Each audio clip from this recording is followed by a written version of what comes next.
Let us give thanks to he who walks behind the rows, who protects our crops. The God of sacrifice. The God who walked on the face of the earth. He who walks behind the rows.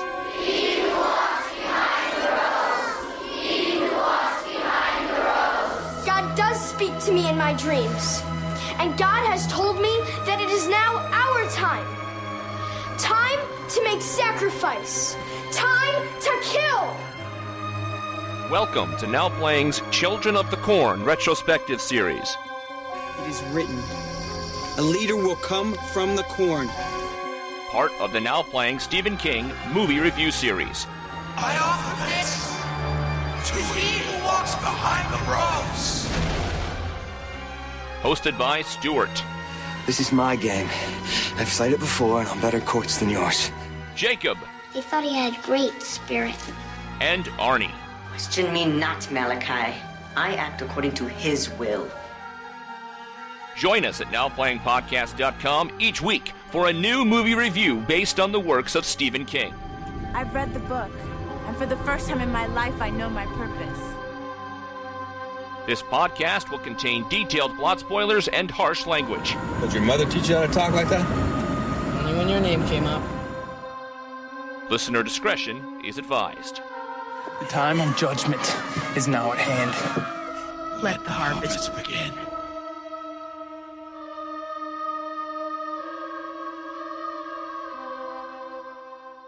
Outlander! We have your podcast! Discussing, I don't even know what we're really discussing today, but I watched it. It's called Children of the Corn, Genesis. We'll discuss about how much corn there is in it. Or how much Genesis. Or even children. Yes, none of the people I'm going to list in the starring cast are underage. We have Corey Walker, Kellen Coleman, Billy Drago, and Barbara Nedeljakova. They got an actual Ukrainian to play the Ukrainian, I see. We'll discuss that. Directed by Joel Soyson. Joel Soy Sauce? Who are these people? Evil finds evil, so Now Playing Podcast found me, Arnie, co-host of Now Playing. Stuart in LA. And this is he who walks behind the rows one final time. This is the last leg. I need a cup of Gatorade, some water to pour down my back. I'll get past that finish line. It may kill me, but this is Jacob. What's really funny to me, Jacob, is usually you're the one who podcasts behind the rows. You're already half gone. You're walking away from us behind the rows after 8 films. It's true. I want to walk away. Where are the rows? Does anyone see any rows? I don't see any corn for miles and miles and miles. We're in Southern California. What are we doing here? It may be a bad omen, but there's a lot of corn husk in this film, Stuart. I know where that falls. I was thinking of Stuart. Shh, don't spoil it. Well, this film is called Genesis, and part of me wondered, will it be a prequel? Will it be an entire story about the origins of Gatlin? It kind of fools me at the beginning, and we'll talk about it. But in the end, no, this has as much to do with any kind of Genesis as Revelation had to do with any kind of Revelations. Yeah, it's slightly biblical, and no one has a problem if you're starting over, right? Yeah, all of these, every time we do a Children of the Corn movie, I'm like, yeah, they could get the scythe and cut all of this down and start again, and it would probably grow back better. So it's the end, it's the beginning, it's Children of the Corn 9, or it's Children of the Corn 8. I see in some countries it's called 8, so I guess they're totally ignoring that there even was a reboot. It's definitely not tied to any previous Children of the Corn movie. I would argue, I'm going to say right now, I don't think that this even was conceived as a Children of the Corn movie. I mean, keep in mind, in the late 2008, 2009 decade, we had that story break about the polygamy cult in Texas, where there was a man who had like a whole schoolhouse of child brides. And when they finally busted him and hauled him away, they were all crying and they had to put him on a bus and they didn't want their husband to leave. It was a big story. People magazine even ran the cover byline, "The Children of the Cult." I mean, this was a story. I'm guessing somebody wanted to tell a horror movie in that setting. A man that has a succession of child brides that he keeps in a rural area. And then somewhere along the line, someone said, stick a few kernels of corn in here and we can get more money calling it a sequel. Well, also keep in mind, in addition to that going on, notice, and I mentioned this at the end of our last podcast, this is a Dimension Extreme film. This was the Weinsteins looking to get back into pay a little, make a little more. Yeah. With their franchises. Pick a penny up, maybe get one, two. I don't get the business model of Dimension Extreme, but they definitely seem to want to pay no money to acquire horror product. It's either foreign films or super micro-budgeted local works that they are involved with. I've seen several. We've all seen Diary of the Dead, my very least Romero movie of all time. Remember that one? That was the found footage. Kids are driving home from a film shoot and everything they see is being eaten by zombies. Yeah, they did that one around the same time. The bane of my existence, the thing that made me question if I'm still a Hellraiser fan, is the desecration they did called Hellraiser Revelations. And recently, Doug Bradley was talking about this, about how he got a call from Dimension. And they're like, we have a half-finished script. We kind of want you back as Pinhead again if you'll do it for scale. Far less than you've ever made for a Hellraiser film, including that first one. Oh my God. So it's like Doug Bradley said, screw you. And so they got not even a lookalike, just somebody to wear the pins for that movie. And Hellraiser already had become a form of torture in and of itself, where every time you open that box, something worse comes out. Some might even argue someday on a podcast, none of them are any good. But by the time you'd gotten to Revelations, it felt, truthfully, worse than some of the fan films I've seen on YouTube. And that came out under the same relaunched Dimension Extreme banner as this Children of the Corn film. They didn't give a crap about continuity. What they cared about was grabbing the names to which they own the rights and pumping something out so that fools like me would order it on Amazon. You know, it's not all bad. They did have a couple titles they just acquired from Film Fest or whatever that has buzz around them that I think are okay. Teeth. If you remember that, it was... I liked that one, yeah. Yeah, a teenager who grew, Teeth in her vagina, yes. Yes. And there was a French film that got some play called Inside. I'll let people discover it, but it was kind of extreme and fun. Argento's Mother of Tears.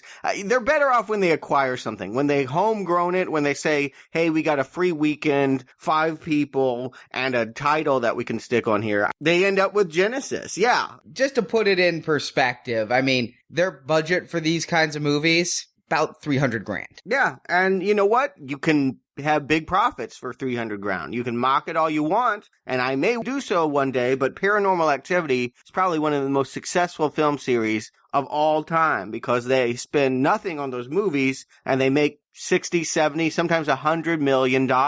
And I think that was the model here. I think that they thought, what if we put a couple in a house full of video equipment and we just make a found footage horror movie? The problem is they didn't find any footage, but yeah, I think that this is the Children of the Corn that seeks to jump on the Paranormal Activity bandwagon. So Paranormal Activity had come out by this point, because I definitely... Oh yeah, most of the sequels had even come out by this point. It was a well-known property. There is a sequence of scenes where I'm like, oh, they are just going for that now. There's no security cameras. There's no fast forward motions added in post, but definitely there's probably nothing done in post on this film.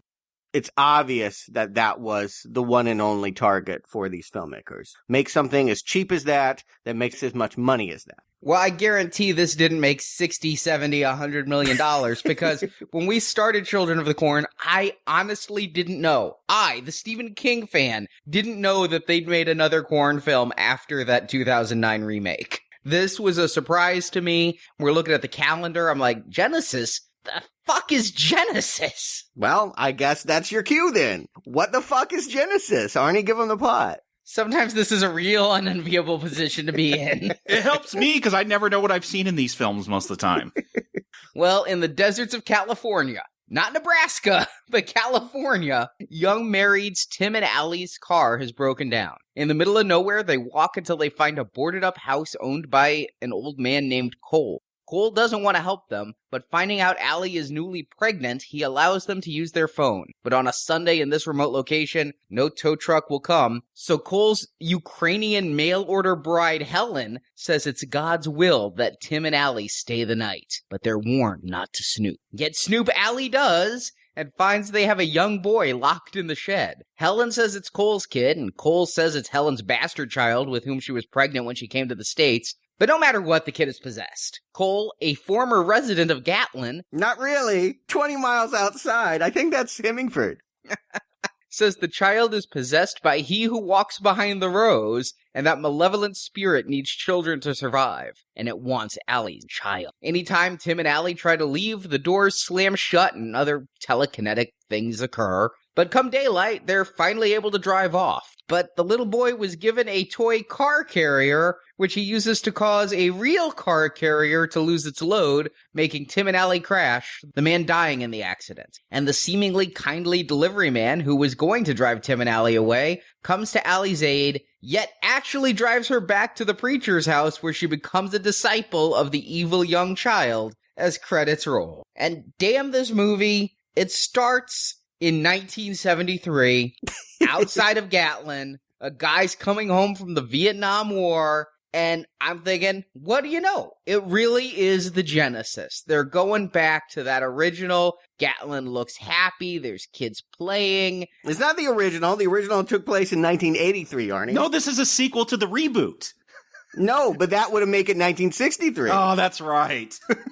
This is in continuity of no movie. Well, have any of these sequels? Keep in mind they had retconned it to 1978 and 666, right, that Vicky and Bert drove to Gatlin, and therefore 5 years earlier is when this could have occurred. I was thinking the 666 time. No, in 1978, the first ones had a child, so this is 5 years before that.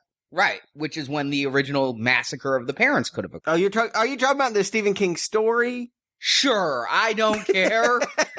Look, does it really matter? Have any of these gone with the sequel before them? Has there been any timeline here? At the very least, it's before any other story we've seen. I was thinking it's called Genesis. It'll be all about the first coming of He Who Walks Behind the Rows. Yeah, I actually thought this beginning was going to be where the film ended. We were going to get a flashback after this opening scene.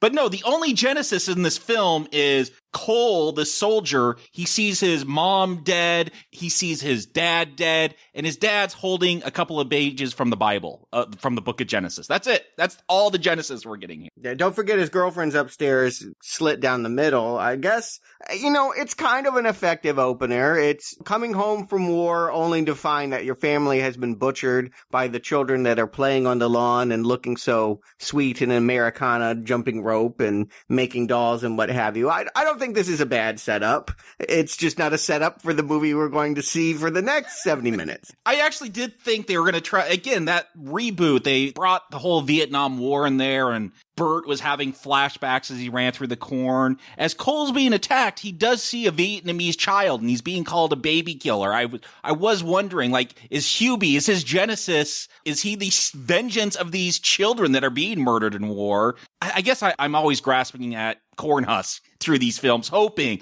that there's some deeper meaning. But they always give me a hint of hope that they'll delve somewhere deeper besides being boring slasher films.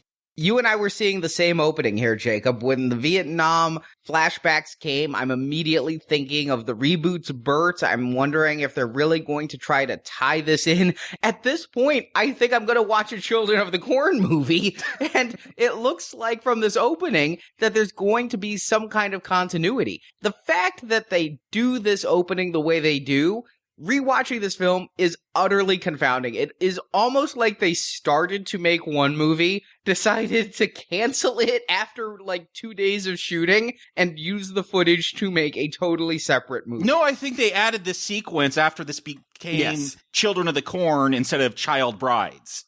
Yes, that would be what I'd argue. I mean, none of these actors are going to be in the rest of the movie. Their character is going to continue. His history as a soldier or a baby killer has no relevancy in the next part of the movie, but I predict that when they decided to go corn, they went back and found a little more money to shoot this sequence. It's the only sequence of the film that really feels like a Children of the Corn movie, because you have little kids, they're killing adults, they're holding corn husk crosses, and hey, they're in Nebraska. Right. I was a little confused, though, because Cole is there, he's having his flashback, his sister Tiffany stabs him, but instead of shooting Tiffany or the flashback Vietnamese child he's seeing, he decides to put the gun to his own head and kill himself. But Tiffany then throws a cross at his head, knocking him backwards, which appears to be down the stairs, and then he's flying out a window, so she saved his life? Yeah, don't worry about continuity between this movie and previous movies. Worry about shot continuity. They're standing at one point, and then at another point we're asked to believe that, yeah, he was by a window when he was standing next to the stairs. I was very confused by the whole thing. Yeah, the sequencing didn't seem to work. But furthermore, why is he left alive? I guess because they had already shot their Child Brides movies, and he had to have some kind of intro. But come on, does this make any sense? These are fresh kills. Those parents, the girlfriend, they haven't been sitting around for months or years. Those look pretty fresh. So why did these children let him survive? Why isn't he dead? That's the compelling concept of this movie. You can't even say it with a straight face.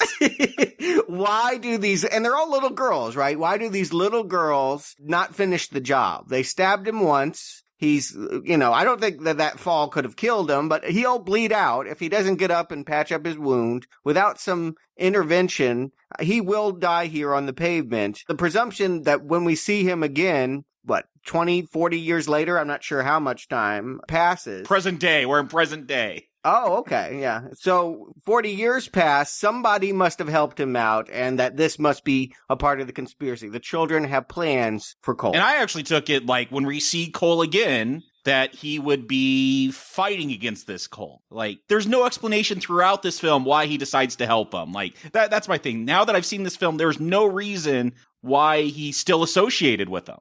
Why do you presume he is helping them? I assume that is exactly what he's doing. I presume that Cole ran away from the whole Gatlin massacre to hide in the farms and deserts of the deserty farms, the place in California where nothing grows, that he can set up his farm to avoid children and massacres and all of that. That's what I take as well, and this is just my inference watching the film, is that after Gatlin, he became a recluse and moved into the absolute furthest spot from where a Children of the Corn movie would ever take place, a desert in California. And that's what I thought when I saw this, but that's not where the film goes.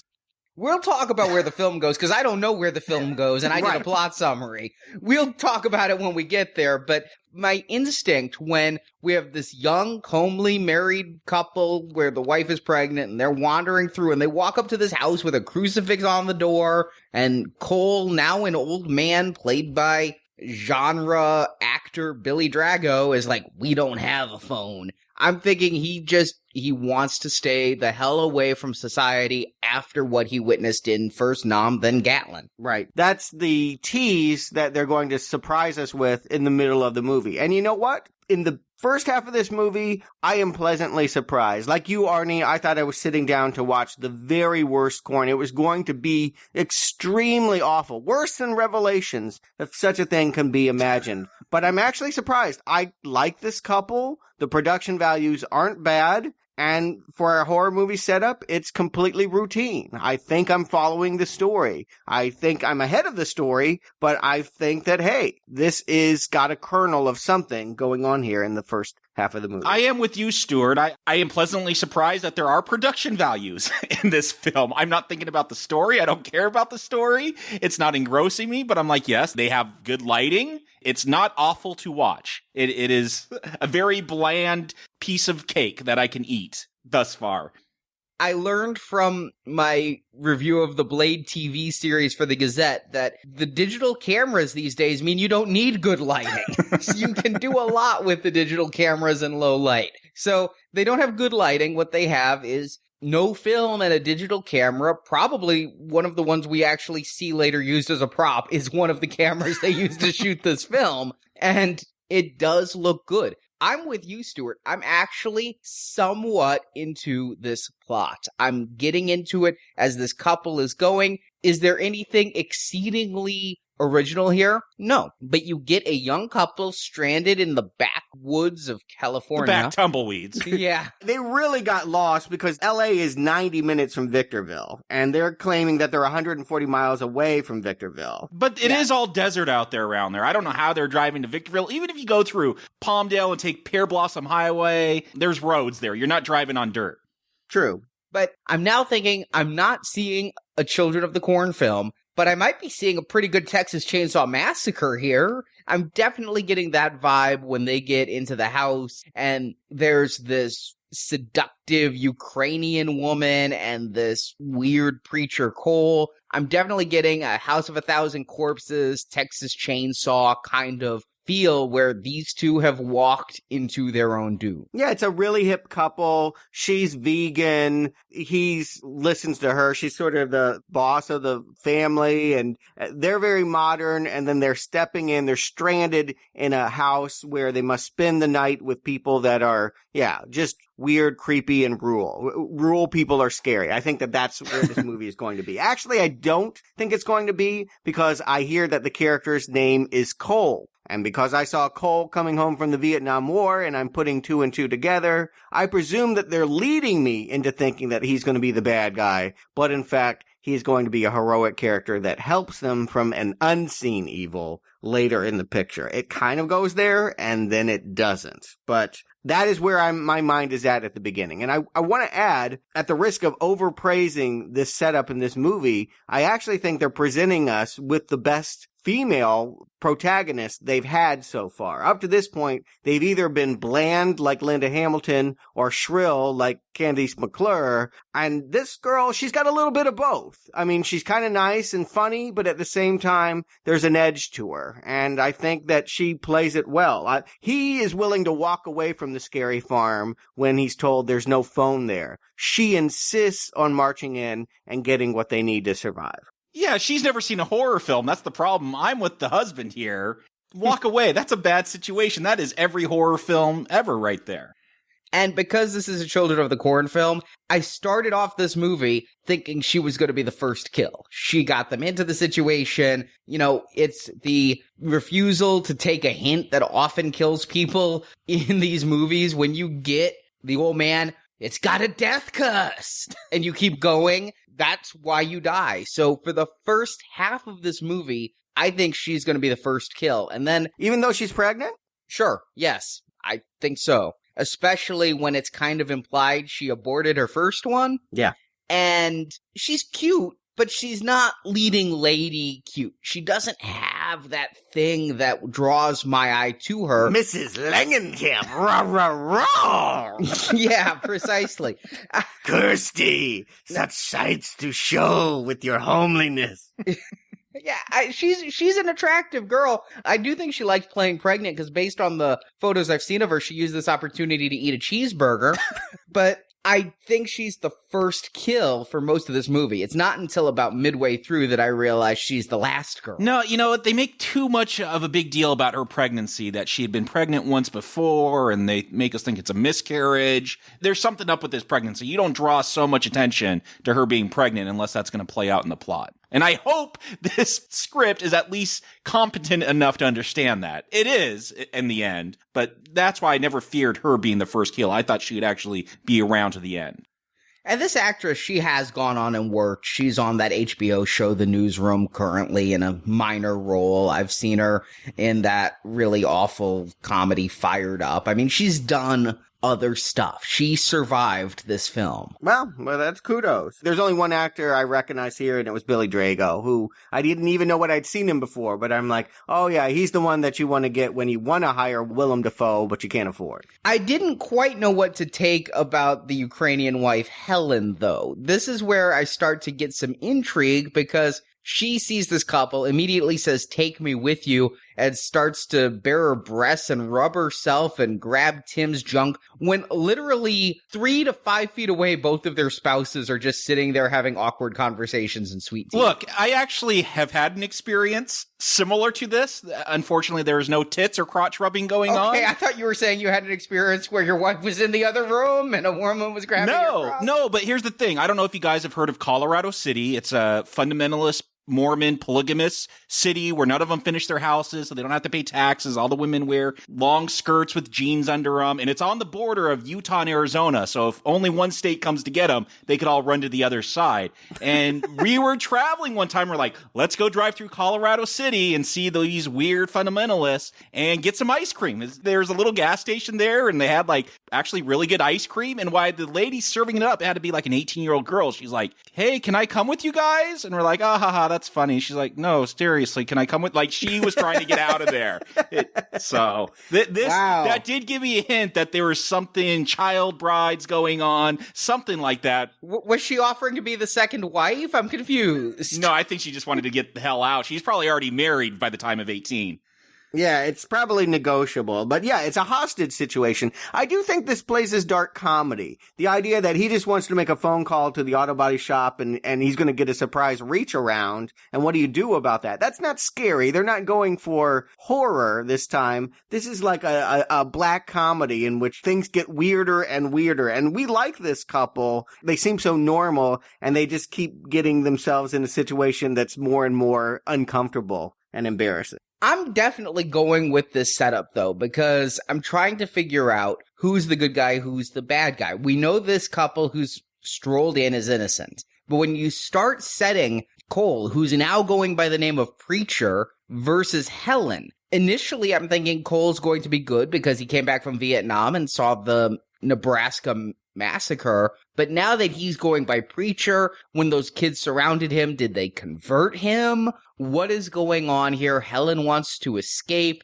I dare say was intrigued by this movie for quite some time. And I was going with the kind of slow setup. I mean, nobody dies for the first 3/4 of this movie. There's very little death in this movie. It is not the slasher I thought it was when they walked up. There's just not enough people to slash. Even in the opening Gatlin scene, we don't see anyone die. We just see dead people. And during all of this, though, what's getting me is I don't know who the bad guy is, and I kind of like it. Well, there are things that are happening. I think as they're sitting there, a dish on its own accord just wobbles and falls off a table and breaks. That's the first indication that this is a haunted house. And I latch on to that. That's what I believe. I believe they're trying to make me think Drago's bad because he's always bad, but that there is an unseen force that is to be feared. And I'm still thinking, because he goes by Preacher and he's an adult, that he's going to be fighting against Hubie. That's what I'm holding out on.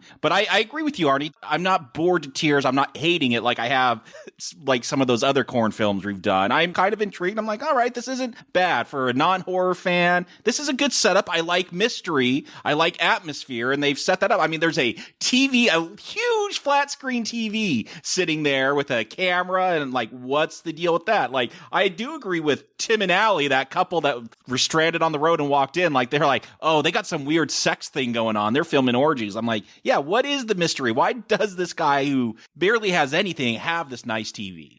Do we ever figure that out by the end? No, because when they watch the camera, they just watch the viewfinder on the camera.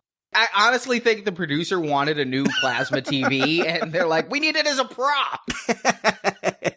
No, I think that this is the setup to the paranormal activity part. This is where I'm like, okay, lots of cameras around. It's bedtime. They're lying there. Things are going to happen to them while they sleep, and they're going to play back the footage on the camera, and we're going to see the ghostly comparatives. I think I know what I'm getting here, but there's just not enough of the footage. When they finally decide to look at what's on the camera, I can't even tell you what they see. They see one child that looks like it was shot with night vision, kind of just standing there in a trance, but there's nothing paranormal about it. Yeah, Cole says later that he took these videos to study the signs. Like, what, there's a fly? Well, yeah, you throw a kid in a barn and make him live there, there's probably going to be flies all over. Oh, that's right. There is that footage of like a maggot's crawling in his ear and a fly lands on his eye, right? Yeah, it kind of bugged me that it was on his eye. It's gross. Yes, you have your eye thing.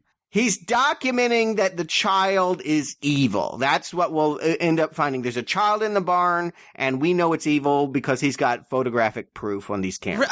Is it proof, though? Like, I don't even think Tim sees the maggots and the flies. That's shown later when Cole is discussing it. I don't know what Tim sees. I see some feet. They look dirty. This kid could use a bath. There's an arm in there, I think. I don't know what's going on when he's watching this camera. Listen, I have seen this way too many times. People who have the money for expensive equipment, but absolutely no idea how to make a shot. You see these people all the time at conventions. They aren't worried about composition. They just spent $5,000 on a camera, and all of a sudden you get close-ups of fingers. I mean, it's art. I was wondering why Cole, I'm assuming that's an expensive camera. Why don't you have the $100 thing you could get at Walmart?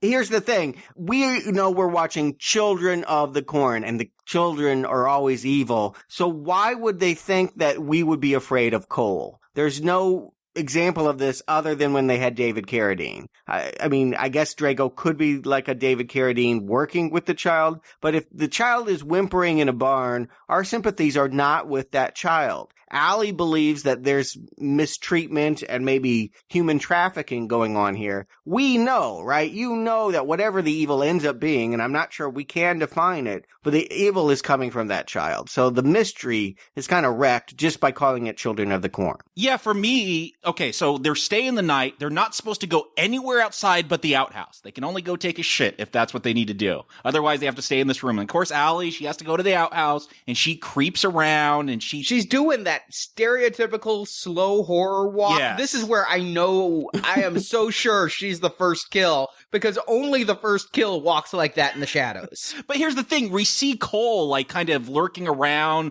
looking to see what's making this noise. At no time am I like, oh, he's going to take an axe or a pitchfork or a scythe and kill Allie. I'm like, he's watching out for whatever evil's out there. Because you're right, Stuart, because this is a Corn film, I'm not suspecting Cole. I'm suspecting whatever child is out in that shed. I have no idea what to suspect, because I am just hitting the reset button. This is called Children of the Corn Genesis. We're reviewing it as part of the Children of the Corn series, but I again think I'm watching a Texas Chainsaw Massacre. I don't know what is in that barn. Maybe a child, maybe Leatherface, but I've just flushed anything about Gatlin and Hubie and children out. I'm going wherever this movie takes me, and the fact that you have Cole versus Helen, and each is saying the other is the evil one. I'm intrigued. I want to know who the evil is. I really think when Allie's out there snooping around, Cole is going to come up with a scythe or something, and then the rest of the movie is going to be Tim looking for her, Tim trying to escape, maybe a few more people. Innocents might be tied up in that barn that he tries to escape with. I'm going anywhere, but I feel we are in a rote slasher. How wrong I am, but I think we are. Yeah, that seems to be the problem for you, is you keep believing that the kills are just around the corner. I, having seen Paranormal Activity, know it's all about things flying off the shelf, that we get lots of weird imagery, like the child comes into the house, but no one can see him because they're in a daze or something, and it leaves bloody handprints, and what we're in for is not kills. It's phenomena. Yeah, phenomena starts happening. And I do love how Allie, she's like, okay, hear me out. I think I figured out what's going on. Telekinesis.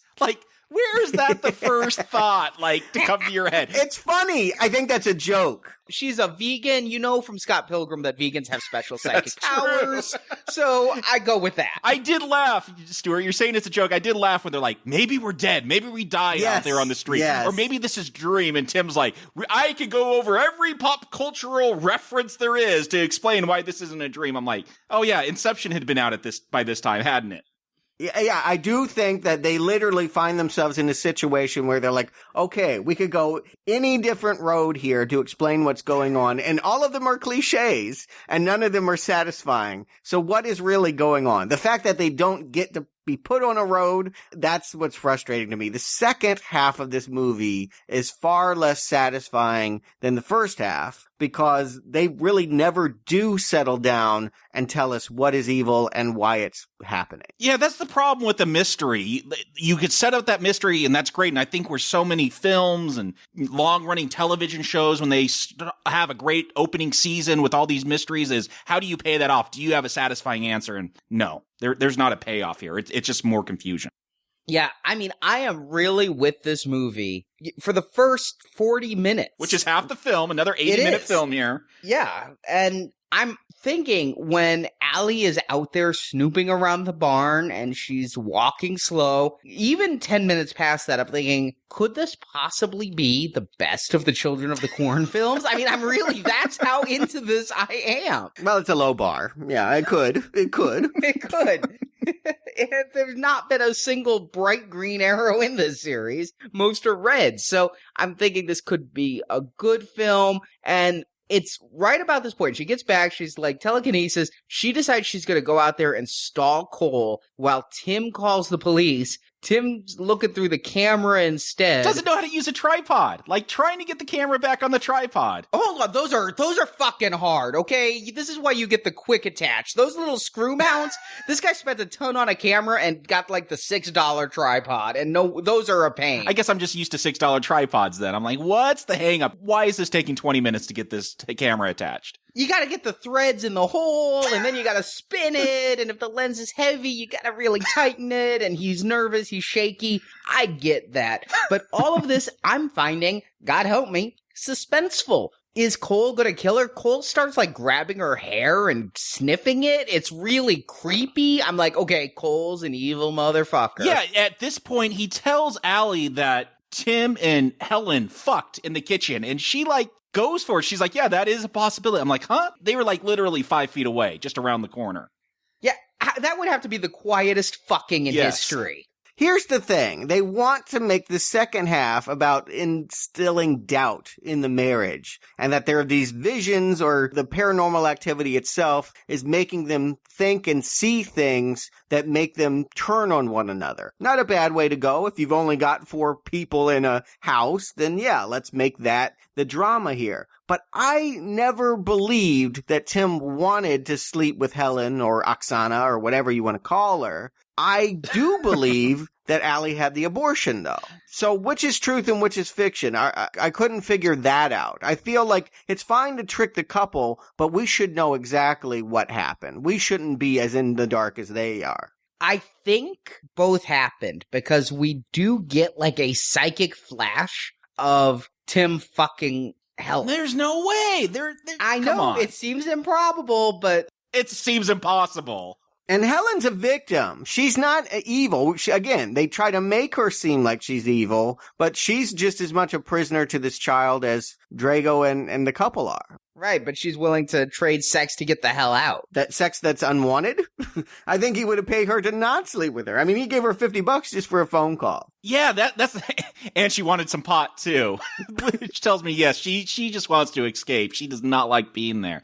But here's the thing: I just don't see Tim like when him and Allie go to the room when they first are going to stay the night. He's like straight up, yeah, she tried to bang me. Like I don't see him giving a little bit of details if he's trying to hide it, that he actually fucked her. Yeah, he's very forthcoming about it. They laugh about it. They laugh at the very idea that he would act on it is hilarious to both of them. I get the sense that they know each other. This is not a Vicky and Bert situation where it's a couple at each other's throats. I believe that their marriage is solid. So when they start turning on each other, I have to believe that's only the influence of the child. That the kid in the barn is making them do that. But yet you believe Allie got a secret abortion. I do. Yeah, I kind of believe that too, Stuart. Because she said it when she's just sipping tea and, she talked about a false start to her first pregnancy. It's so awkward the way that she talked about it. It didn't take. Why wouldn't you say miscarriage? Yeah, her terminology led me to believe that there was more there than what she said and that she needs to get better at telling that story.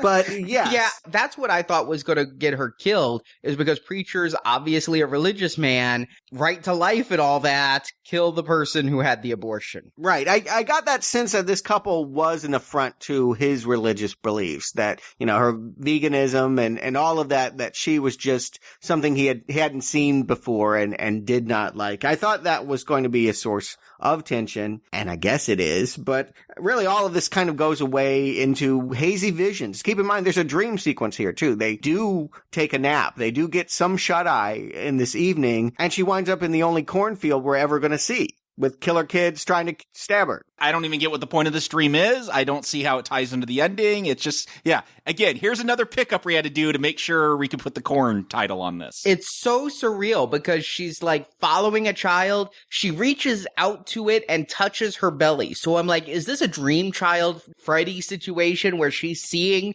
the child she will give birth to and then it's trying to kill her? And I'm wondering where this is all happening because the last time we saw her, she was banged against a wall crying after her fight with Tim. And now all of a sudden she's waking up in this field. I'm like, dream sequence, psychic vision, bad editing. I'm just confused and it never really pays off. Although I guess really it is her child and she's seeing that her child will join the corn cult. Yeah, let's get to the source here. We're told, I think it's Oksana is the one that says something about a seed within the seed. Hubie is the child? Hubie has possessed the child. Okay. There is a real child. Let's go in baby steps here.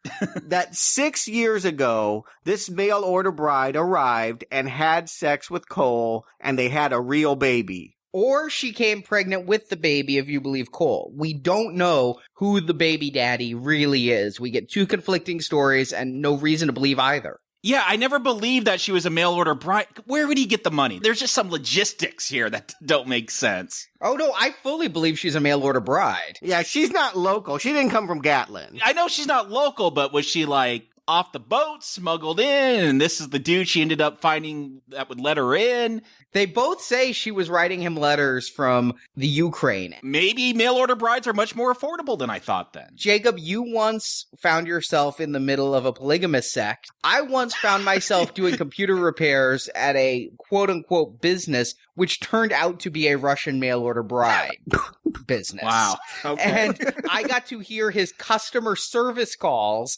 about how this guy got a Russian bride who came to the States to marry him and then stole all his money and furniture. He came home to a blank, empty house. Wow. So I've seen that side of it. I firmly believe that this is a Russian mail order bride. Yeah. It just doesn't make any sense. That's what I'm saying. Well, let's not get hung up on that. This woman came from somewhere, and please, there's a lot more to get through. This woman came from somewhere and either was pregnant or had a child 6 years ago. At some point, they realized this child was evil, and they stuck it in the barn, padlocked it, even though it has psychic powers and can undo the padlock and do whatever it wants. And they've been prisoner.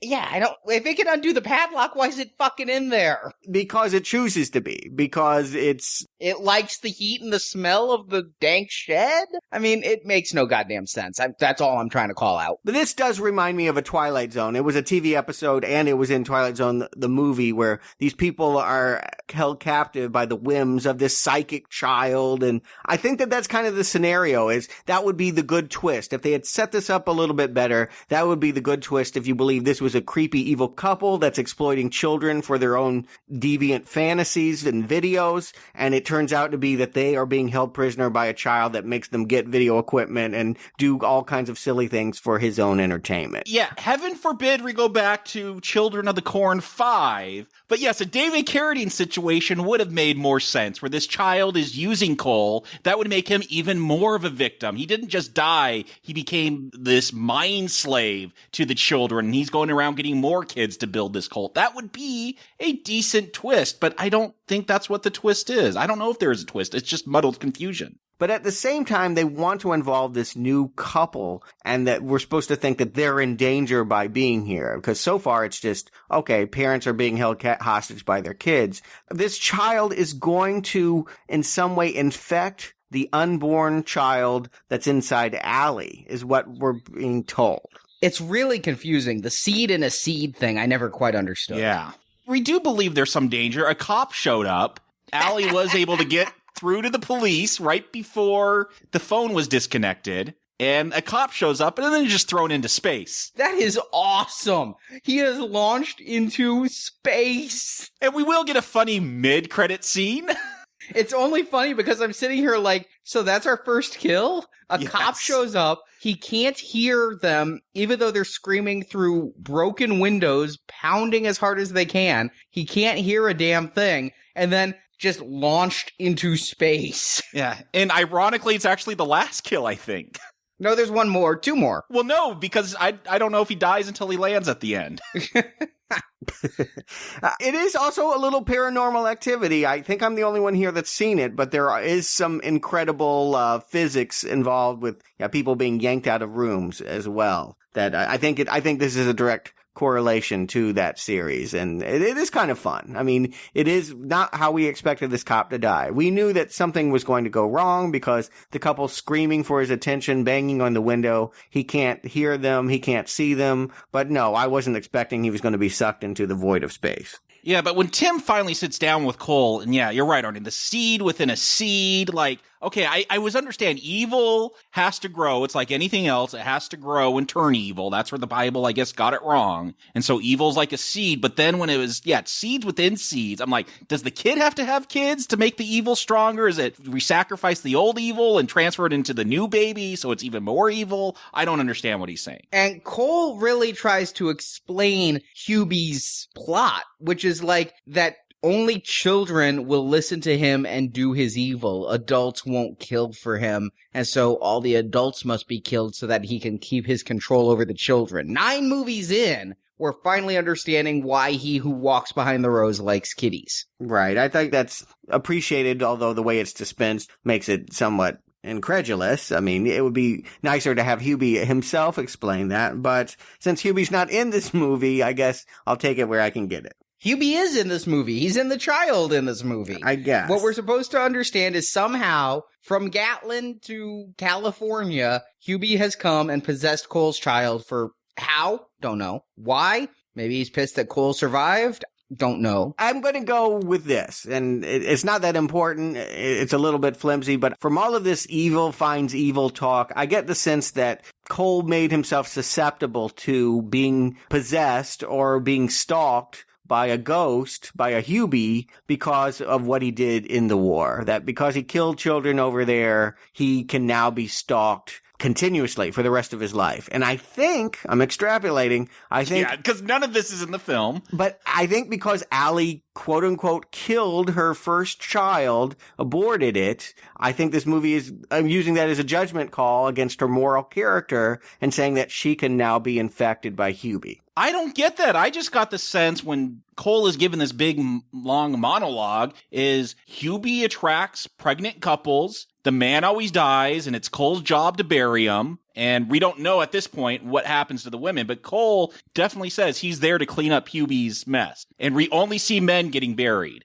Yeah, we see a couple of corpses. One's on a post, one's on the ground. I don't know if it's the same corpse or different corpses. And Cole's just putting them in the cellar. I'm enjoying the mind games, but when they try to explain stuff, it's just confusing me. And also the fact that they are now trapped in this house. It's not even Cole or Helen doing it. If Tim and Allie try to leave, doors slam, they lock, they can't get out of this house, but they'll be able to. They'll just never know when. It's when the boy falls asleep, and you'll never know when that is. You'll only know when he's awake. Okay, I just keep trying. Right. Well, luckily, he falls asleep by the time Mr. Pritchard, the delivery man, shows up. Now, this is where the movie goes a twist too far, because I know, Act 3, you like to surprise people with something they didn't see coming. It's always helpful if you can make characters that seem sympathetic in a horror movie turn evil, and you go, wow, I didn't know that they were in on it. But why the hell is Pritchard in on whatever's going on here? If these are all hostages to an evil child, I would think that everyone would want to pile into that delivery truck and get the hell out of there. But no, this is actually a desirable situation. This is the male bride delivery system. This is the guy that gets the women for him. And I'm taken right back to the remake of Texas Chainsaw and House of a Thousand Corpses, where the kindly guy who's supposed to drive you away from it drives you right back into it. I mean, there's another psychic flash, and I don't know what psychic flashes versus just bad ideas, but when they're going to get into Pritchard's truck, Tim has a vision of himself dying of heat exhaustion in the back of that truck. Is that a worst case scenario that Tim is thinking of? Or is it a vision of the future? For whatever reason, they do the smart thing and just get the hell out in the cops' abandoned SUV. Yeah, and this is where I know something's up with Pritchard, because he just turns to Cole and he's like, well, that solves our cop problem. Right. How did they even contact him to know that this was going on? Even if he were in on it, I guess it's a psychic link because he would have no knowledge that a cop had stopped by at 2 a.m. Yeah, I don't even know if he necessarily understood what was going on. He just shows up. He brings the groceries. He's there to deliver the zucchini and the loaves of bread. They don't grow their own corn. They have it delivered. No, I thought that was funny. It was the only corn in the movie. Yeah. It's in a box and we don't see it. Yeah, it's maddening.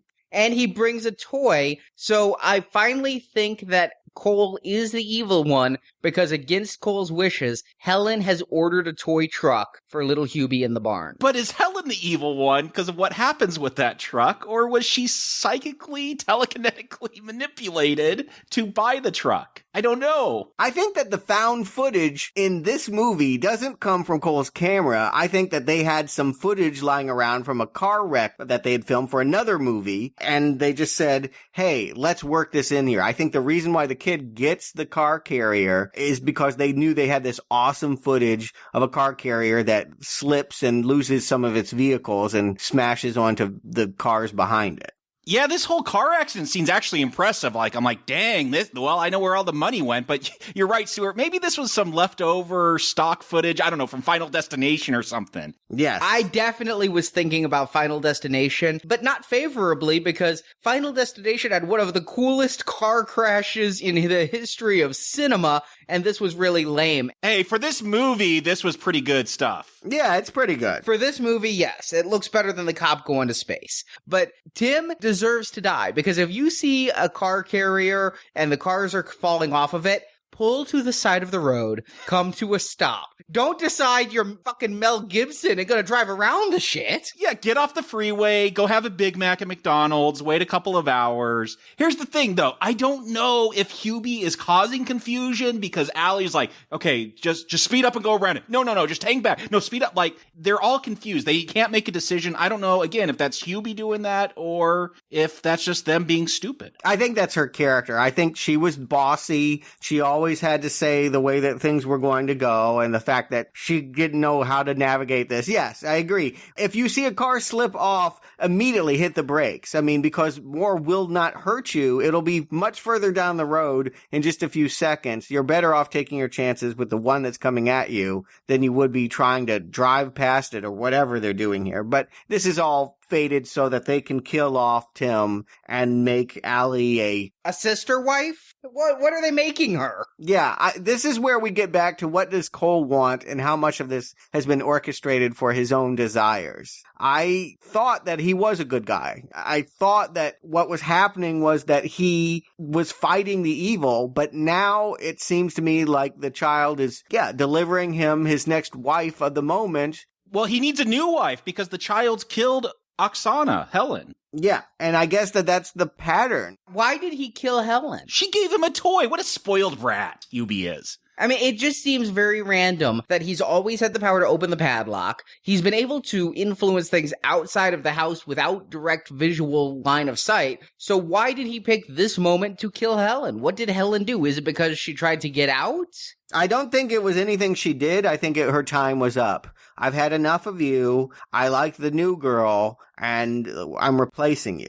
It's simply an upgrade. You're the old car that I'm taking to trade in. But yeah, now that all puts it back on Cole, somehow I have to rectify that Cole, the Vietnam vet that came home to watch everyone slaughtered by children, now is in a perpetual cycle of marrying pregnant women so that he can have, more evil children on the farm. There's children all of a sudden, suddenly out of the woodwork, where there was none in the movie before. There are like 20 extras in Amish wear who come out. Where were they hiding? I guess there is a whole cult. They're not in the fields because there are no cornfields, but I don't know, they're in the desert. And they come out to show that this was not a remote area at all, but a thriving village of polygamy where Cole is really at center and at blame. Yeah, you're saying that they're children. I thought there was grown women too. I did take it as he was a polygamist and had multiple wives at this point. There were grown women. Were they all pregnant, just waiting to give birth, and then they'll be killed when they're born?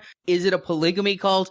one of them looks a hell of a lot like Helen. I had to rewind. I thought Helen came back to life. I was really confused. It's quite a pickle. And do we know why now Allie goes and snuggles with Hubie? Again, she's brainwashed at that point. His powers are controlling her. That's why I think it would be much cleaner if we found out that Cole was being controlled by Hubie at this point, and that would help this ending make a little bit more sense, is that eventually he takes over your mind. Yeah, if we had that flashback back to outside Gatlin, you're right. That would at least give us some symmetry. We can see that a pattern is in place here. The way they do it here, we just have to guess, and it doesn't seem like we're very good guessers. I have no idea. You're right, Stuart. That would have been great symmetry. If we started with a flashback to Gatlin and we saw Cole's introduction to the children, if we'd ended with a flashback to Gatlin to find out why the fuck Cole was doing what he was doing, I would have loved that. But Jacob, Stuart, do you love Children of the Corn, Genesis? Jacob. You know, this one started off promising. I never know if these are going to be a recommend from a promising beginning. You know, there's nothing at the beginning here that said, oh, yeah, this is worth watching. But it was promising. It showed it was a small child that had potential to grow into something great. And then it grew into a confounding mess of no logic, no sense. I'm not sure what happened.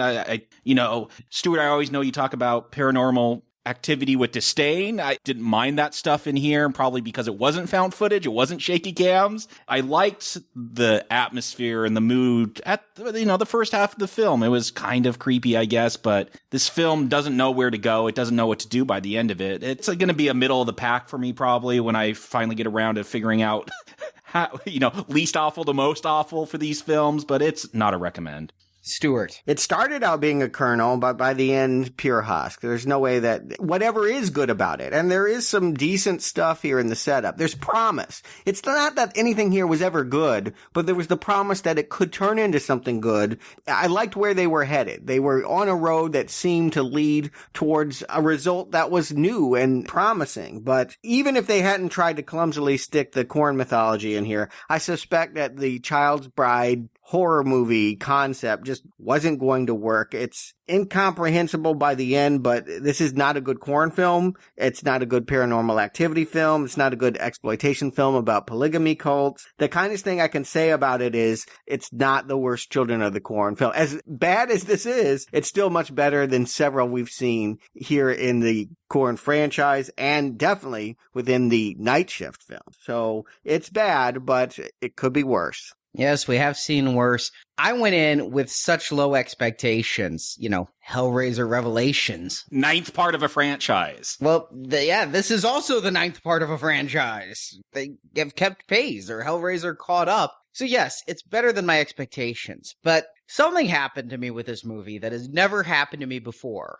And I don't expect anyone to believe this story. I barely believe this story. I ordered this movie off of Amazon for $4 because I didn't know if there'd be a commentary or anything else. I couldn't just Netflix it. As the multimedia fan here, if there was a commentary, a making of, even a trailer, I'd have to watch it. 2 days before we're recording this, I'm finally about to put that thing in my player. I opened the shrink wrap. I didn't buy it used. Brand new shrink wrapped Blu-ray from Amazon. I open it up. There's no disc.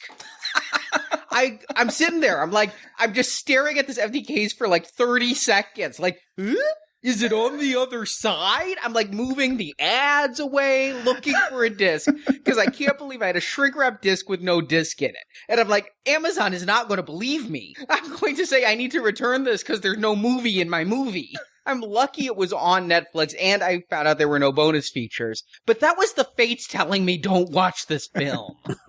You've seen enough shitty corn movies. Do you need to watch another shitty corn film? I truthfully believe he who walks behind the stacks at Amazon took the disc out trying to spare me 80 mitts. No, it's not the worst corn film, but it's still a shitty corn film. Not recommend. But it is the last corn film. I know that there is talk about rebooting it. Of course there is. Why would you stop with a part 9? But yes, I think that there is a legitimate attempt to bring it back to theaters to try and scare people, to spend a little bit of money. And it would have to be a reboot, right? They got to start over. Yeah, I think that's... Or you could do one of those pseudo sequels like Incredible Hulk or Halloween H2O where it's just the kids have been in that town for a while, and whatever's happened, and... Here's the problem with that theory, Arnie. I don't know what's happened in this Korn universe. I really feel like we got that first film, and then they told 8 writers to write a sequel, and that's how we got these 8... Well, I guess one was a remake, so they told 7 writers to do a sequel, and each of these were just the sequel they came up with based on that first film. Like, there's no continuity here. There's nothing to bring back to the viewer's mind if they did a pseudo-sequel. True, but you could just recap. You know, the way the Incredible Hulk recapped how the Hulk was built. You wouldn't have to retell King's original story. That would be your best bet, but it didn't work out so well in 2009. Why would it work out in 2014? The way things are going now, hell, I could see this being greenlit as a TV series. Come on. You know, the daily dramas of the children that are living, trying to make it on their own in Gatlin after they killed their parents. Yeah, I can just imagine this being on MTV or FearNet. A&E would be who'd take it. But hopefully the stench of rotten corn just keeps everyone away, because this series, I'm the King fan, and I could bring myself to give only one recommend to the original while acknowledging there are deep, deep flaws with that film. Every other film in the series has been a not recommend. I don't think there has ever been any series to receive 26 not recommends from us. But Korn 1 got the only green arrow of the whole series from me. If I have to rank the shit ones, I'd say the remake was second best. I thought about recommending it in a moment of Stockholm Syndrome. Korn 5 would be next. It had some fun moments. And Genesis was the last of them, the lowest on the rankings of the ones I thought about recommending. And then, I mean, just trying to order the shit into a pile, I guess 3 is the best of the shit, 666 is the worst of the shit, with 2 Revelation and 4 somewhere in between in descending order. I think you've skipped the best one, the student film, Disciples of the Crow. That remains the best Children of the Corn movie. A 20-minute student film project is better than these 9 movies. All of them, including the original. I think, for me, yeah, excluding that and sticking with the 9 we covered here, I'm going to go part 4. I actually think if you want a fake Freddy Krueger, that one was okay. It actually had some good imagery. Wow. And then part 3, I think it was kind of fun to go to the hood. I don't know that they fully explored the camp of that, but it was at least an attempt. Then the original, I guess, basically mostly for the opening shocker. I think people remember how scary it starts and forget how dull and drab it becomes in the middle, and the reboot quickly after that. Then it's just quickly falling after that. Part 5, this one, I guess, Isaac's Return, part 2, and then at the very bottom, part 7. Whatever you do, don't ever watch part 7. That is tedious beyond all boundaries, even for a Korn film. That's Revelation, right? That didn't have the number in it? Yes. Well, it did. In my version, it did. Oh, mine never had a 7. It was when they went away from the numbers. On Netflix, I think it does say Children of the Corn 7 Revelation. Oh. All Korn films are boring, but this one it tests that. I mean, it goes even beyond what you thought they could get away with in calling it a feature. And I do agree with you, Stuart. That 20-minute Disciple of the Crow is the best one. Most of these films are 80 minutes, and they struggle to make an entertaining 80-minute film. But for me, I'm not a slasher fan. The campier, the better for me. So 3 is at the top when they go to the hood. 2, I know you guys hated that one, but it was campy enough to be enjoyable for me. Still not a recommend. And then, the first film and the remake, it's almost a tie. I guess I'd give the edge to the first film because of John Franklin's performance and because of that opening scene. It's a little bit more boring than the remake, but it's more iconic too. So I'll give that the edge over the remake. And then 4, that ended up in the middle. I apologize, Stuart. I remember hating on that film so much. Deservedly so. Yes, but little did I know what was to come. Yeah, come on. By comparison, it's genius. By comparison. Yeah, and then I'll give it this film, Genesis. It was an all right first half. And then 5, then 666, and then, Revelation. That one hit Mangler territory for me. That will always be the bottom. You guys act like the Mangler's the worst thing. I mean, we've seen a lot of Night Shit. Mangler 3 is the worst thing. No. Yes, I would argue that. Night Shift itself has been really hard on me. I mean, 22 films, and the only one that I really liked was Cat's Eye. That's the truth of the matter is. The only one that I really could just endorse is one. 1 out of 22. And the rest of it awful. And the worst of the worst is all 3 Mangler films. Yes, those are the absolute bottom of the barrel. Whatever you do, don't ever watch a Mangler movie. Yeah, that's the thing. When I'm looking over all these Night Shift series, if I'm trying to rank them by series, Korn, yeah, these are 9 bad films, but Mangler, those were only 3. It's a third. I think I'd rather sit through these 9 than those 3 again. Korn actually kind of came in the middle of the bottom half for me. What did I even recommend here? I think the first Sometimes They Come Back and Maximum Overdrive. But I think as a series, I think if I had to watch like a series again, I'd go back to Lawnmower Man. Those are at least campy. That first one is bizarre. I didn't recommend it. And that second one is just a camp fest. I mean, I could sit through those again and at least laugh. Although that second movie is easily one of the worst. That one is down there with the Mangler ones. If it's not called Mangler, the worst Night Shift movie is Job's War. That thing is, whoa. Oh, there's at least some bad laughs to be had with Job's War and some of the Mangler stuff and the original Lawnmower Man. I mean, as a low-rent horror fan, I can go with some of these Night Shift things. I realize that other than Cat's Eye, there's not been a lot of good filmmaking here, but there are some that are enjoyable guilty pleasures, including especially that first Mangler. I would say, to me... Wait, yeah, especially. Like, that was a good one to seek out? Yes, I recommended it. Let's keep in mind. Oh, wow.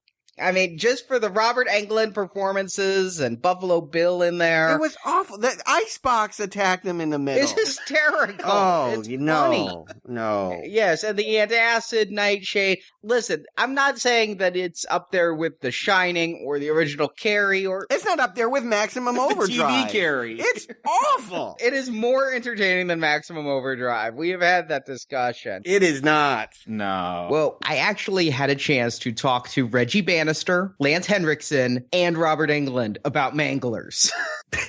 I have a new game.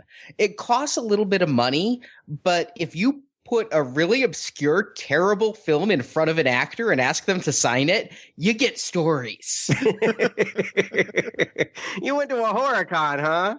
They're shocked anyone liked it or much less owns it. Yeah. I'm surprised they remember it. This is the kind of thing you do in the deepest, darkest, depraved addiction cycle.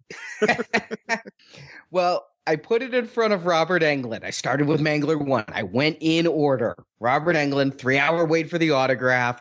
But since we're doing this Stephen King retrospective, I've started getting movies signed by the actors from these Stephen King things. So give him the Mangler.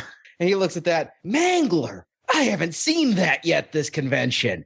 You know, this is one of the better Stephen King adaptations. Oh, really? A hell of a lot better than that Maximum Overdrive. He's not wrong about that. Yeah, he is. Actually, he is. I'm guessing it's because he starred in one of those, which is why he prefers one over the other. He kept telling me about how they were working with so little because it was based off a short story, and he read the short story to research his character, and all it said was that he had a limp or was crippled. So he came up with everything, the leg braces, all of it on his own. He said he was basing it off of actor Joseph Cotten. Okay. I love Joseph Cotten. You, sir, know Joseph Cotten. Was there a movie where Joseph Cotten had leg braces? Because Robert Englund was talking very fast, and he was referencing, he is up on his Hollywood history, his classic cinema. That man knows it. And you wouldn't think that of Freddie, but he's into old cinema. And he's like, the only reason I could even remember Joseph Cotten is because he said, yeah, he was the one who played the lead in Citizen Kane. Well, something about leg braces and another role, and that's all his inspiration. He loved the Mangler. So then I go to Lance Henriksen, Mangler 2. Wildly different reaction that he's signing tons of Alien stuff. Every so often somebody brings a Millennium DVD set. And I come up and he can tell I don't have Alien. He goes, so what obscure piece of shit movie do you have for me to sign? He guessed that one right. Yeah. And I put the Mangler 2 in front of him. And he goes, oh, fuck. Mangler 2? This is the worst piece of shit I ever made. Oh. And I look at him, I go, will you sign it that way, please? And so he signs to Arnie, this is the worst film I ever made. Lance Henriksen. But he's the best part about it. He says he calls it an alimony film. Every so often, his ex-wife needs a check, and so he had to do Mangler 2 to pay her. He said he ad-libbed most of his dialogues. The script was shit. And one take, he's hanging from wires, and he's ad-libbing, and he says the Spice Girls. Then he finishes the take, he goes, oh, fuck, I just said the Spice Girls. And then he watches the final cut, and they kept in, tell me what you want, what you really, really want. Reggie Bannister barely remembered Mangler 3, so I got all possible reactions. He's like, yeah, most of my films are this type of independent production, and then regaled me with Phantasm stories for about 10 minutes. So, if you want to talk to the stars about The Mangler, one of the best, worst film ever, very forgettable. I think that kind of goes along our lines. 2 out of 3, yeah, pretty accurate. But come on, again, none of these are good. It's just a question of where could I find some enjoyment and where can't I? I was able to find some enjoyment in the campiness of Mangler. But yeah, Night Shift, wow. This just has to be King sold the rights so early into his career that he was non-discerning. And much like Marvel during those days when we ended up with Man-Thing and The Dark Water and all these people who ended up with legacy rights, this has been a slog. But truthfully, I've been sitting here considering, would I prefer to watch all 9 Korn films again or Graveyard Shift one more time? And that's a hard thing. To me, Graveyard Shift is still the bane of Night Shift. It's not that bad. No! It truly is. No. It truly is. It is an ugly, despicable, incomprehensible, dark, boring mess. I feel like you've just described most of the films reviewed during this series. Yeah, exactly. We have it in blue and in blue. I mean, yeah, this is the color of the season. This is what it is. Here's my quick reference point.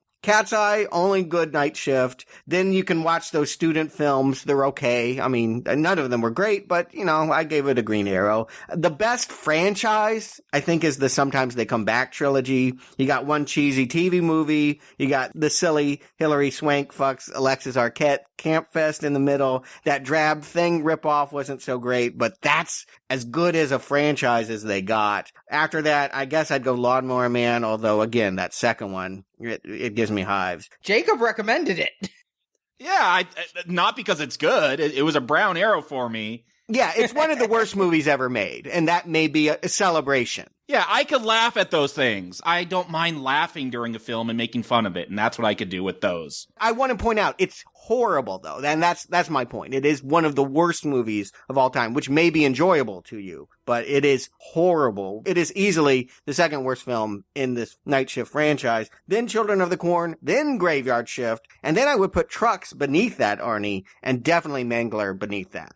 You know, I'm looking through all of the reviews we've given and the lack of recommends these Night Shift films have gotten. And if I had to pick a favorite franchise from this whole thing, it's close between Children of the Corn, because that original is a cult classic that's kind of enjoyable, or Lawnmower Man, which is so outrageously funny and just, it has become its own thing with its CGI graphics and all of that. So those two are in contention. One because it's actual horror, and one because it's just so maniacally bad it's good. As far as movies, I agree. The best Children of the Corn is The Dollar Baby, and the best Stephen King movie we've reviewed this year is Cat's Eye. See Cat's Eye. Of all the recommends we've given, that's the only one that is truly a wholehearted, this is a film really worth seeing. And it was a comedy. Yeah, I agree. But you know what? I don't think it's ever going to be this bad again. I think that Night Shift is the dark chapter in Stephen King. We don't have anything this long again, do we? Right, exactly. I mean, there will be bad ones. Believe me, I know what's coming. I can remember some that are horrible. But I don't think it will ever feel this agonizing again. I think that when we talk about other areas of his career, we'll see bright spots mixed in with the crap.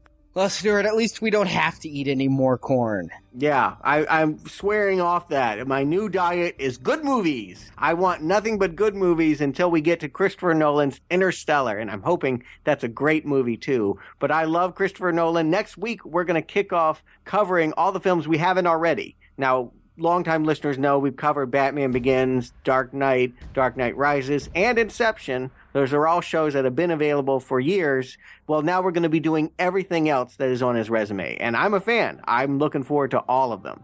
And I'll let listeners decide what I am. I'm looking forward to it. I'm getting excited about Interstellar. I think there's going to be more to it than the trailers are letting on. I think the trailers are making it seem like a really straightforward, almost kind of 2001 meets Deep Impact type movie. But this is Nolan. I have a feeling there's going to be something else going on in that movie, and I'm getting very curious. We'll know in a month, but 4 weeks building up to that. We got Following, Memento, Insomnia, and The Prestige. 2 of those I'm really looking forward to. And all of them will be better than any Children of the Corn film.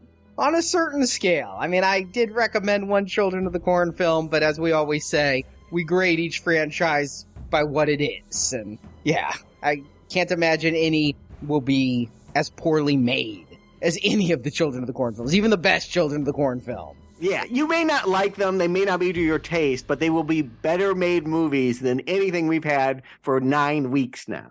Yeah, but you said you're having a diet of only good movies. Let's not forget, this Friday, The Leprechaun goes to space. Are you really thinking that's the end for you, Stuart? Yeah, I guess we're just pushing that all onto the donation series. Gold level donors are crazy enough to want us to cover 7 Leprechaun movies. So we have been. We're halfway through.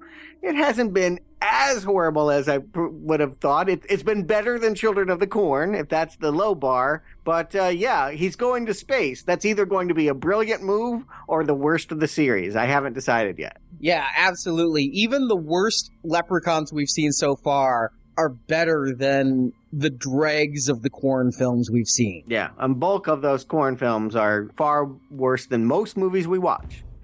At least this year with Night Shift.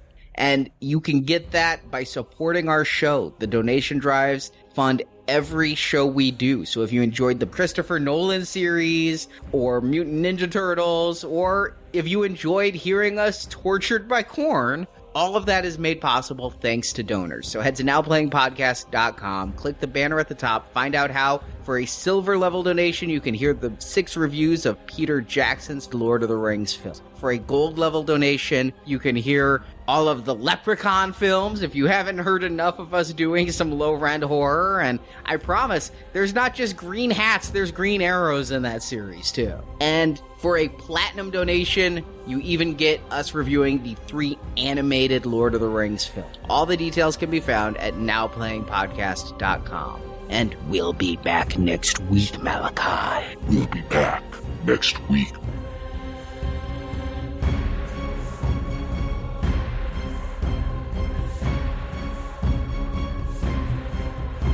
I'm leaving now. I'm gonna go find some people and tell them about what's happening here in Gatling.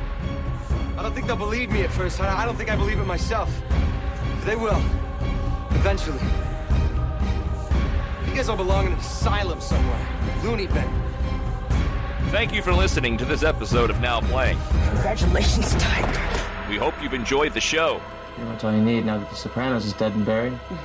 Come back to NowPlayingPodcast.com each week as we review another film based on Stephen King's books and short stories. This is the word of he who walks behind the rose. We do his word from shine to shadow. At our sister podcast, booksandnachos.com, you can hear Arnie's reviews of the original Stephen King books and short stories on which these films are based. You should look it up. You still remember how to read, don't you? In the NowPlayingPodcast.com archives, you can find many more reviews of Stephen King films, including Maximum Overdrive, The Mangler, Sometimes They Come Back, The Lawnmower Man, Carrie, Salem's Lot, The Shining, and more. Find dozens of Stephen King movie reviews at NowPlayingPodcast.com. Well, these kids watch too many horror flicks. Also at our website, you can find reviews of film series such as The Avengers, Star Trek, A Nightmare on Elm Street, Silent Night, Deadly Night, Scream, Transformers, RoboCop, and hundreds more. Movies are filled with violence, blood, and bodies, naked bodies writhing together, glorifying fornication. Support from listeners like you help keep Now Playing operating. Can't you for one moment conceive of something in this universe that's larger than you? You can find a link to donate using PayPal at the bottom of our website, NowPlayingPodcast.com. $200 Joby. How much? 13 $13,100. Okay, 2,000. Now Playing's Children of the Corn retrospective series is edited by Heath, Casper, and Arnie. I don't want to be the one in charge when the heads start doing 360s and they're hurling pea soup. Now Playing credit narration by Brock. He filled me with the words. The film discussed in this podcast is the property of its original copyright holders, and no infringement is intended. Now Playing Podcast is not affiliated with the makers or distributors of these films. That won't matter to Isaac and Malachi. They'll take it as a sign. Speak for the others or only for yourself? The opinions expressed in Now Playing are those of the individual hosts and may not reflect the opinion of Venganza Media Incorporated. I am the word and the giver of his laws. Disobedience to me is disobedience to him. Now Playing is a Venganza Media production, copyright 2014. All rights reserved, and no part of this show may be reproduced, repurposed, or redistributed without the written permission of Venganza Media Incorporated. What do we do about the children? Tell their story. Let the healing begin. It's not too late for that, is it? No.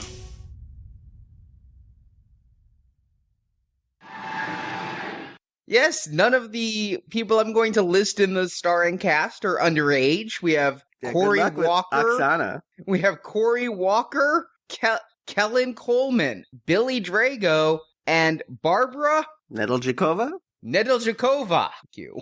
They got an actual Ukrainian to play the Ukrainian, I see.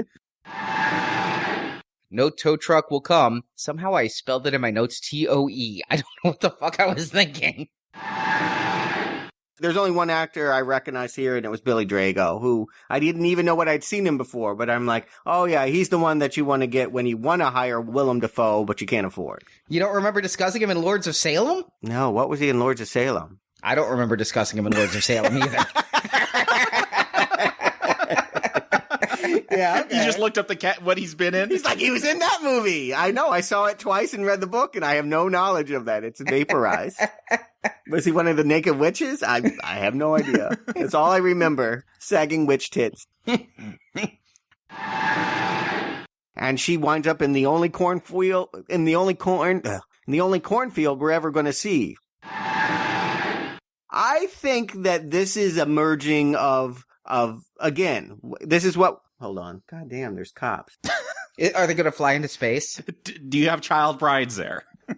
Come on, it's like 7 a.m. What could be going down at the beach now? You are in Venice. I know, you're right. It's probably a whole, child bride cult.